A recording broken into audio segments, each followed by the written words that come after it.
ISPR کے زیر اہتمام خصوصی national security and strategic leadership 2026 workshop کا انعقاد کیا گیا۔ ورکشاپ میں ملک بھر کی 200 سے زائد جامعات کے وائس چانسلرز، رجسٹرارز، ڈین اور سینئر پروفیسرز نے شرکت کی۔ لیفٹیننٹ جنرل ریٹائرڈ عامر ریاض ہلال امتیاز ملٹری نے ورکشاپ کے شرکاء کے ساتھ خصوصی نشست میں ہندوتوا سے متاثرہ بھارتی سیاست، اس کے تصویراتی رجحانات کا فکری اور نظریاتی تجزیہ کیا۔ لیفٹیننٹ جنرل ریٹائرڈ عامر ریاض نے کہا، بھارت میں اقلیتوں کے ساتھ مظالم اور اس کا استحصال معمول بنتا جا رہا ہے۔ RSS اور BJP کے لیے بیانیہ بنانے کے لیے عام عوام کا قتل و غارت کوئی بڑی بات نہیں۔ بھارت دنیا کو سیکولر چہرہ دکھاتا ہے، جبکہ اندرون خانہ اقلیتوں خصوصاً مسلم کے ساتھ ظلم و بربریت کا سلوک روا رکھا جاتا ہے۔ بھارت میں اقلیتوں کے خلاف زیادتیوں کو حکومت اور عدلیہ کی مکمل سرپرستی اور اجازت حاصل ہوتی ہے۔ نیشنل سیکورٹی ورکشاپ کے شرکاء نے مسلمانوں کے خلاف بھارتی حکومت کے ناپاک عزائم کو عالمی برادری کے لیے ناقابل قبول قرار دیا۔ آئیڈینٹی ہے، کلچرل ہیریٹیج ہے، اینڈ انڈیاز ہندوستان کی سب کانٹیننٹ کی جو پرائمری اٹیچمنٹ ہے وہ اس کلچرل اس ہیریٹیج کے ساتھ ہونے چاہیے۔ That should be the identity of India. یہ سٹارٹ تھا ہندوتوا کا in the early 20th century.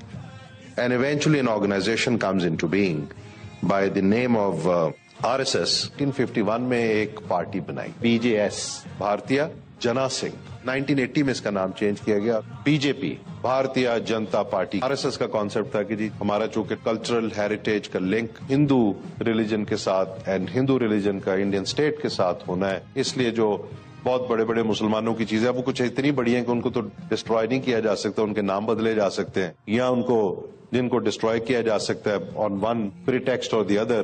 Babri mosque is one example. India, which aspires to be a global power, wants to present itself as a global player of sorts.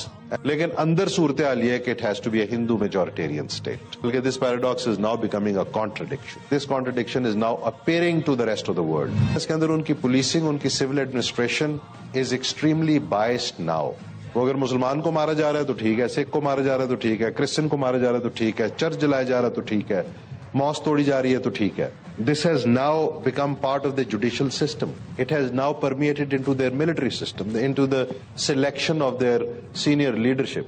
So this becomes now a policy discourse also, internal and external. External policy mein you are trying to present yourselves as a rising, great, shining India.